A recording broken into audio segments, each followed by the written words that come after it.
Good evening, friends. You are most welcome to Think Guys channel. Today we are discussing the Kurukshetra magazine summary. Our topic is water management towards sustainable agriculture. Sustainable water management in agriculture aims to match water availability and water needs in quantity and quality, in space and time, at reasonable cost and with acceptable environmental impact. Need for sustainable water management. Irrigated areas will increase in the forthcoming years, increasing demand of domestic use and industry. The efficiency of irrigation is very low and changing climate scenario. Feeding 17.5% of the world's human population from meager 2.3% of land area and with only 4% of the global water resources at its disposal. The country also has to provide fodder to 11% of the world's livestock population. India has set a target of 355 million ton for food grains, 180 million ton for vegetables, 182 million ton for milk, 15 million ton for meat, and 16 mt for fish by 2030. This can only be achieved through a development strategy centered on the regional water availability, water budgeting, and its efficient use. Sustainable agriculture. Sustainable agriculture is a form of agriculture aimed at meeting the needs of the present generation without endangering the resources based of the future generations. Sustainable agriculture focuses on soil management through conservation agriculture, organic farming, integrated nutrient management system, and on-farm residue management. Efficient water resource management techniques like right method of irrigation, micro irrigation, life-saving irrigation, and use of mulches, mulches, etc. Crop management includes right time of sowing, cultivation of suitable crops and varieties of rotation, cultivation of suitable crops and varieties in rotation, intercropping, mixed cropping, integrated pest management, etc. Water resources of India. India annually receives a rainfall of 8,185 mm. Nearly three-fourths of the total rainfall received in India is through southwestern monsoon. The total utilizable water resources in country has been estimated to about 1,123 billion cubic meters BCM and 690 billion cubic meters BCM from surface and 433 BCM billion cubic meter from groundwater. That is total of 1123 billion cubic meters BCM. On the basis of available water resources, the total irrigation potential from surface and groundwater resources is estimated to be 139.9 mH. The major sources of irrigation is groundwater. At 68.1 mH 2013-14, India has one of the largest net irrigated areas in the world. However, the productivity of irrigated areas at the national level is only around 3 tons per hectare. The efficiency of surface irrigation system is around 30 to 40%, which implies that at least 60% of the water being supplied is being lost at various stages in the system. Efficient water management practices. Under water demand management, most attention is given to both irrigation scheduling and irrigation method. Various technologies and practices focusing on enhancing water use efficiency are: first is laser land leveling. It increases the water application efficiency, which leads to higher yields as well as rise in water use efficiency. It also has a direct impact on nutrient use efficiency. Second is irrigation scheduling. Irrigation scheduling is the decision making process for determining when to irrigate the crop and how much water is applied so as to supply the plants and so as to supply the plants with sufficient water while minimizing loss to deep percolation or runoff. Methods of irrigation. The selection of the right method of irrigation is influenced by soil type, land topography, crop to be grown, quality and quantity of water available for irrigation, and other site specific variation. Various method of irrigations are: first is check basin or border strip irrigation. Check basin or border strip irrigation. This type of surface irrigation involves the application of water by gravity flow to the surface of the field, is the easiest and least costly method. It is highly inefficient as only less than 20% of the water is taken up by the plants. Second is furrow irrigation, FURROW, furrow irrigation. It is generally used to irrigate row crops and vegetables,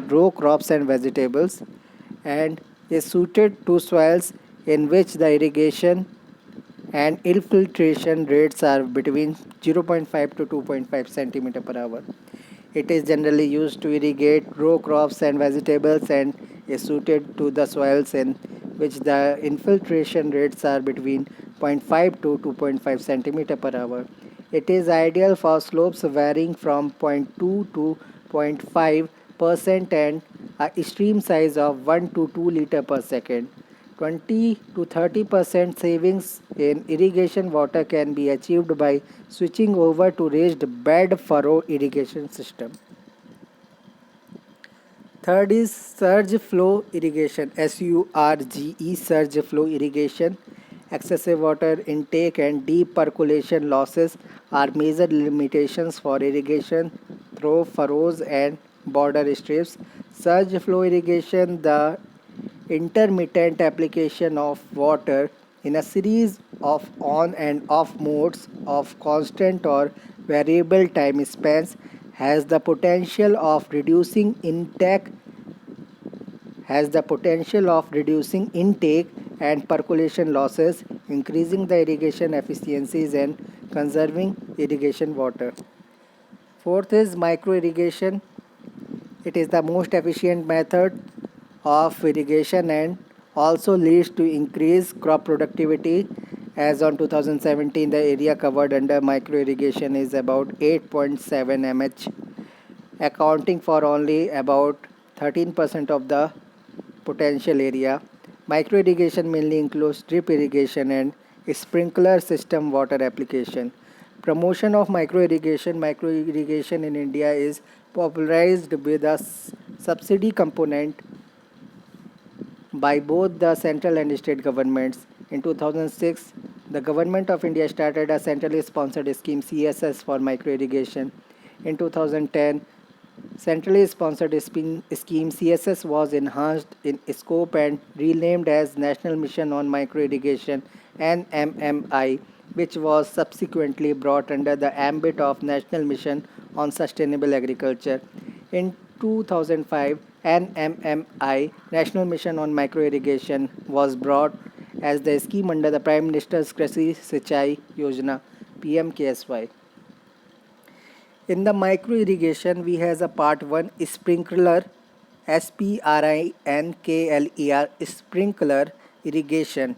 Water is pumped through pipes and then sprayed into the crops through rotating sprinkler head. It is more efficient than surface irrigation but more costly to install and operate because of the needs of pressurized water. Conventional sprinkler system spray the water into the air, losing considerable amounts of evaporation. Low energy precision application LEPA, low energy precision application LEPA, offers a more efficient alternative. In this system, the water is delivered to the crop from drop tubes and that extend from the sprinkler arm. That extend from the sprinkler's arm. LEPA, low energy precision application, can achieve efficiencies as high as 95%. Since this method operates at low pressure, it also saves as much as 20 to 50% of energy cost compared with conventional systems. Second part is drip irrigation. Drip and micro sprinkler irrigation systems apply water slowly on or below the soil surface.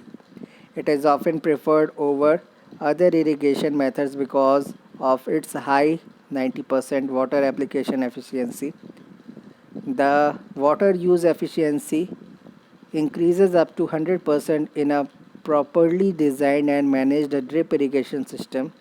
Water lodging and salinity are also completely absent under drip method of irrigation. It also helps in attaining early maturity of crops, increasing crop yields and higher fertilizer use efficiency, reduction in weed growth, less labor requirement and less electric power consumption. Third pass is fertigation. Fertigation. Fertigation. It is the application of fertilizers through the irrigation system. The soluble fertilizers at concentrations required by crops are applied through the irrigation system to the wetted volume of the soil. Possible disadvantages included the non-uniform chemical distribution when irrigation design or operation are inadequate, the over fertilization in case that irrigation is not based on actual crop requirements, the over fertilization in case that irrigation is not based on actual crop requirement, and the excessive use of soluble fertilizers. Our fourth system is subsurface drip irrigation, SDI. Subsurface drip irrigation. SDI is a low pressure, low volume irrigation system that uses buried tubes to apply water. The applied water moves out of the tubes by soil matrix suction. Wetting occurs around the tube and water moves out in the soil all direction. The potential advantage of SDI subsurface drip irrigation are: first is water conservation, second is enhanced fertilizers efficiency, third is uniform and highly efficient water application, fourth is elimination of surface infiltration problems and evaporation losses, elimination of surface infiltration problems and evaporation losses, fifth is flexibility in providing frequent and light irrigation, flexibility in providing frequent and light irrigations. Sixth is reduced problems of disease and weeds. Seventh is lower pressure required for operation. The main disadvantages are the high cost of initial installation and increased possibility for clogging, clogging, clogging, especially when poor quality water is used, especially when poor quality of water is used. Fifth part is deficit irrigation practices. Deficit irrigation practices in arid and semi-arid regions, irrigation strategies should not be based on full crop water requirements. It should be adopted for more efficient and more effective and rational use of water based on the critical or sensitive growth stages of water deficit. It should be adopted for more effective and rational use of water based on the critical or sensitive growth stages to water deficit. Thus, at non-sensitive growth stages, irrigation is withheld, which is called as deficit irrigation. Sixth part is regulated deficit irrigation, RDI. Regulated deficit irrigation, RDI, is an optimizing strategy under which crops are allowed to sustain some degree of water deficit and yield reduction. The main objective of RDI, regulated deficit irrigation, is to increase water use efficiency of the crop by eliminating irrigations that have little impact on yield and to improve control of vegetation growth. The main objective of RDI, regulated deficit irrigation, is to increase water use efficiency of the crop by eliminating irrigations that have little impact on yield and to improve control of vegetative growth, improve fruit size and quality. The allowed water deficit favor water saving, control of percolation and runoff returns flows, and the reduction of losses of fertilizers and agrochemicals. It provides for leaching requirements to cope with salinity, and the optimization approach leads to economic viability. Seventh is partial root drying, PRD, partial root drying.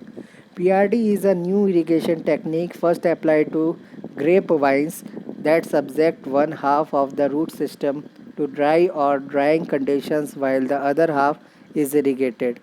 PRD is a new irrigation technique first applied to grapevines that subject one half of the root system to dry or drying conditions while the other half is irrigated. Wetted and dried sides of the root system alternate on 7 to 14 days cycle. PRD, partial root drying, PRD, uses biochemical responses of plants to water stress to achieve balance between vegetative and reproductive growth. E part agronomic practices. Agronomic practices such as soil management, fertilizer application, and disease and pest control are related to sustainable water management. Some of the agronomic practices used for efficient water management are: first is contour tillage, CONTOUR contour, TILLAGE tillage. Soil cultivation is made along the land slope and the soil is left with small furrows and ridges that prevent runoff. This technique is also effective to control erosion. It may be applied to row crops and small grains provided that field slopes are low. This is one of the techniques to increase better use of rainwater, especially in rain-fed areas. Second is broad bed planting.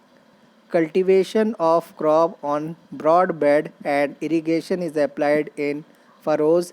This method helps to save 30 to 40% of water and typically suitable for close planted fields, crops and horticulture row crops. Third is conservation tillage. Conservation tillage CT. Conservation tillage includes zero tillage and retention of crops residual on the soil surface at planting.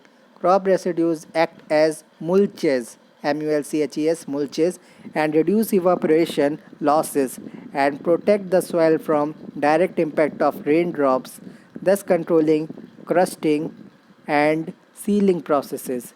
Thus controlling crusting and sealing processes.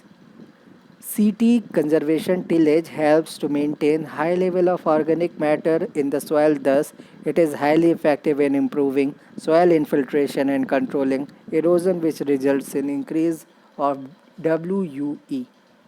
Mulch, mulching with crop residue on soil surface shades the soil. Mulching with crop residues on soil surface shades the soil, slows water overland flow, improves infiltration condition, reduces evaporation losses, and also contributes to control of weeds and therefore of non-beneficial water use. Fifth is addition of organic manures. Addition of organic manures, manures.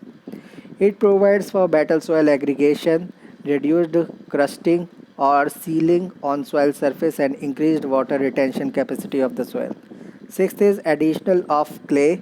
Addition of clay or hydrophilic compound increases the water retention capacity of soil and controls deep percolation. Seventh is control of acidity. Lime application to soils with high pH favors more intensive and deep rooting, better crop development, and contributes to improved soil aggregation, thus producing some increase in soil water availability. Eighth is weed control measures. Adoption of appropriate weed control techniques to alleviate competition for water and transpiration losses by weeds is very important. Adoption of appropriate weed control techniques to alleviate competition for water and transpiration losses by weeds is very important. Ninth is integrated pest management IPM. Integrated pest management techniques aim to increase crop productivity with the same amount of other inputs like water, fertilizers, etc. Conclusion: water is a critical input for agriculture, therefore, adoption and upscaling of new technologies of efficient water management, especially micro irrigation, as quickly as possible in the only viable solution to sustain agricultural productivity. Thank you very much.